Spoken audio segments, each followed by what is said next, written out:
seems is so fantastic. Other Side of the Dunes is a 501c3 charity that, like many charities, they do different things for veterans. In our case, we chose to service the paralyzed veteran community. And a little different than some charities, we decided to provide access to some of the wonderful beaches that we often take for granted. Well, I've always been a tinkerer my whole life growing up.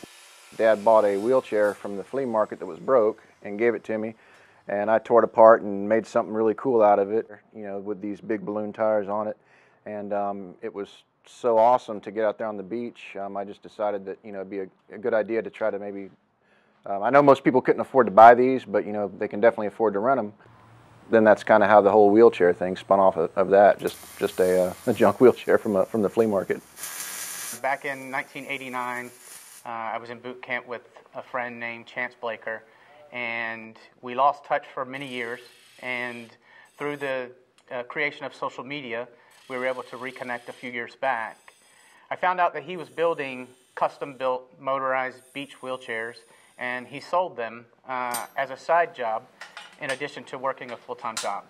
So I reached out to him, and I asked him what kind of price could he provide me if we were to raise the money and give the chair away.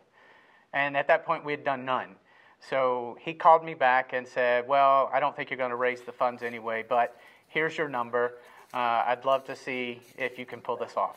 So we did some local kind of chili cook-offs and bake sales and things like that, and within a couple of months, we'd raised the money for our very first chair. The chair goes to a great guy. We picked our very first veteran, and we gave the chair away a few months later. I just want to say that Chance and I have a fun relationship. We tease each other a lot, but I think at the end of the day we have a lot of respect for each other. I respect his work very much. He is a very, very talented guy, and I don't think there's anyone else out there that puts that kind of love into the chairs to create such a cool product. No, I mean, there's not a whole lot to it, and I do like to keep things as simple as possible, so that's why, like, all my bends and everything, you know, there's a purpose that it's doing this, it's trying to get here real quick, and then it's doing that to get here. Just the joystick, the brain, the motors, and the tires. When I say custom, I really want to take a second to talk about what custom means. After we did the first couple, we started asking the veterans that were going to get the chairs, what is something that you like to do? And so a great example was when we gave one to Thomas Bailey. Thomas told me prior to him getting his chair that he was an avid fisherman before his accident. So a surprise to him, and Chance created this on his own, was he put a fishing rig on the front of the chair that was removable so that he didn't have to have it there, but if he was fishing, he could just put the pole right down in it and fish.